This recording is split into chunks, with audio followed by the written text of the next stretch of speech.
All right, so today's video is how to do box jumps and avoid knee injuries and also avoid ankle or Achilles injuries.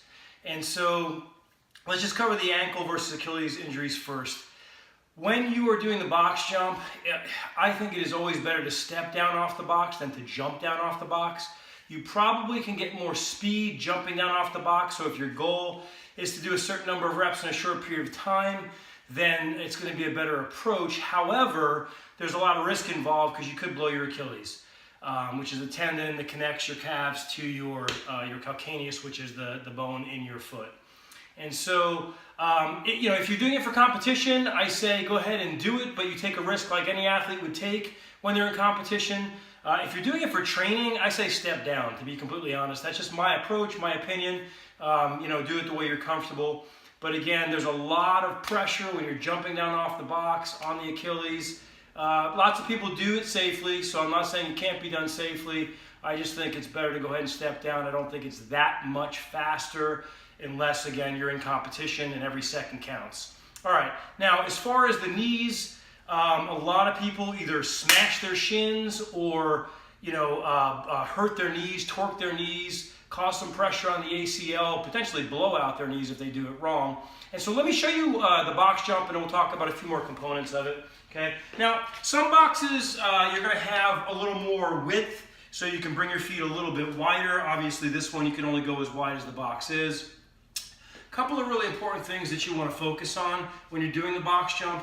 When I'm jumping up, so listen to this first, okay? When I'm jumping up, right, I can slam, and that's really not the most ideal way. You can do it that way, but it's better to just land just a little bit more on your toes so you land softly. So listen to the difference now. When I land on my toes, you can barely hear me land, okay?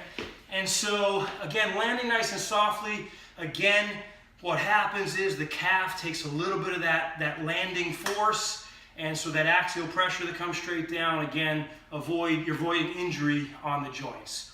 Another thing that you want to think about is when you land, okay? So when I come up, there's a couple of different ways we can land. So I can land high, right? Still soft, but land high, and then open the hips up, because most standards for box jumps, if you are doing any type of competition or CrossFit event, you got to open those hips at the top. Unless it's box jump overs, that's a different thing. Now, so you can land that way, or you can land with a little bit of a cushion where you squat down a little bit. So we land, we squat a little bit, and come back up. It's a little more work, but again, it does help you land a little more softly, especially when you begin to get fatigued. There's benefits and drawbacks to both. I think they're equal, they're just different. Okay, so you choose the one that you like best. Another thing, when I land in a box jump, okay, when I land, you can't really see it. Let me see if I can do it from the side here without smashing my own shins. Okay, so if I land, watch my shins. My shins stay pretty vertical. Maybe not perfectly vertical, but my knee does not pass my toe. Now, I've read things online and I've heard things online with squatting and different things like that. Don't worry about the knees going past the toes, and look at this weightlifter, how they did this or that. I'm not here to debate any of those things. What I'm telling you is biomechanically, if you are wearing somewhat of a flat shoe, no heel, because the heel does change it slightly, but if you're wearing somewhat of a flat shoe, then the heel should not pass the toe. That's my standard. If you pass the toe, it does cause an incredible amount of shearing stress on the knee, on the ligaments in the knee, especially the ACL. And again, that's something that could lead to injury. And so when you're doing box jumps, you're doing lots and lots and lots of reps. So even just a little bit of torque, a little bit of torque, a little bit of shearing force, a little bit of shearing force, that will accumulate over time. And the more that knee goes forward, the more force you're putting, or shearing force, okay, you're putting on that knee. And so, again, it's best to avoid. Another thing about that is when we land, again, I don't have as much room here, but I like to make sure the knees go out a little bit. If I do squat down, the knees go out, just like we would in a normal squat, right? The knees don't go forward to squat. I mean, they slightly tilt forward, but they go out and down, right? So when we squat, they go out and down. And so, again, I don't like my knees passing my toes. If you're wearing lifters, which are not ideal for box jumps, but you can wear them, especially if you're doing a CrossFit workout or event, where you're doing some type of Olympic lift and then box jumps are in it. If you're doing that, you know, that lift gives you about a 3/4 inch to an inch of the heel. I say that probably gives you about that much more that the knees can go forward without increasing the shearing force on the knee.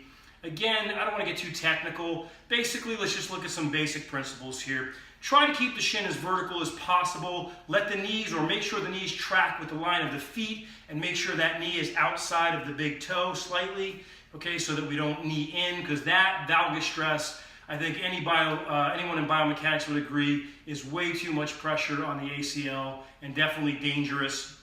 And so also land nice and softly.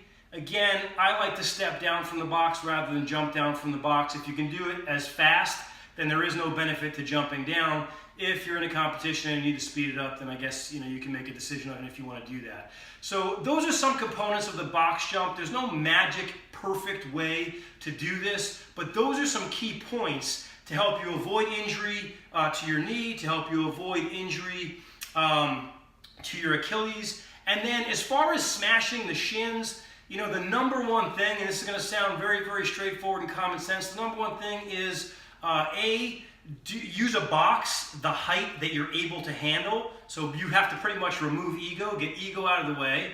And the second thing is, once you become really fatigued, be really careful. Either move to step-ups or, again, take as much rest as you need between reps so that you don't, jump and then kind of land on those shins. Those that have done that, you know that that's not worth it. So anyway, those are my tips. Hopefully that helps you avoid injury. Hopefully it helps you be a little bit more efficient. If you have any questions, let me know. Stay strong. I'll see you next time.